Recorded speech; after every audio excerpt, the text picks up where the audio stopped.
Pemirsa, musim tanam ketiga di tahun 2022 seluas 400 hektar lahan sawah beralih ke tanaman kacang hijau. Hal ini dilakukan petani untuk mengejar keberhasilan panen lantaran minimnya kebutuhan air di musim kemarau saat ini. Seperti yang ada di area sawah Kecamatan Mejayan, nampak hamparan pertanian menghijau dipenuhi tanaman kacang hijau yang mulai berbuah.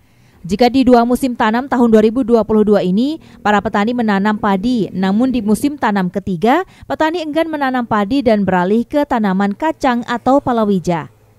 Salah satu petani, Salim 74 tahun mengaku, pada musim tanam ketiga tahun ini ia memilih untuk menanam kacang hijau dengan pertimbangan agar tanah menjadi kering sehingga saat musim hujan nanti supaya subur.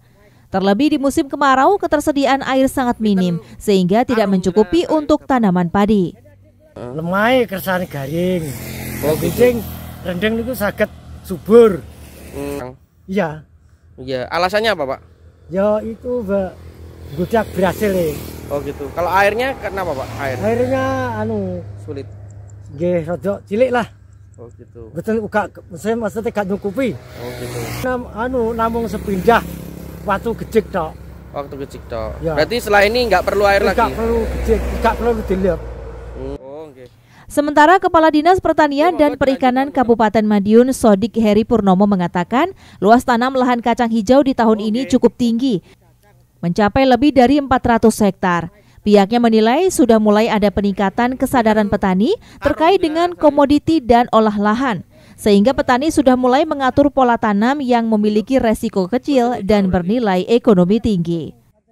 Tanah kita ini kan juga harus ada pergantian terkait dengan komoditi yang ditanam. Itu satu dalam rangka untuk memutus mata rantai penyakit. Itu juga dalam rangka untuk memperbaiki unsur hara yang ada di tanah. Makanya saat ini alhamdulillah petani kita yang menanam kolom hijau, terutama terkait dengan kacang hijau lumayan banyak. Di data kami sudah menembus angka lebih dari 400 hektar. Ini yang kami justru senang. Karena apa? Justru dengan menanam kacang hijau ini pasca padi, satu akan memperbaiki tanah, yang kedua kebutuhan pupuknya tidak seberapa banyak.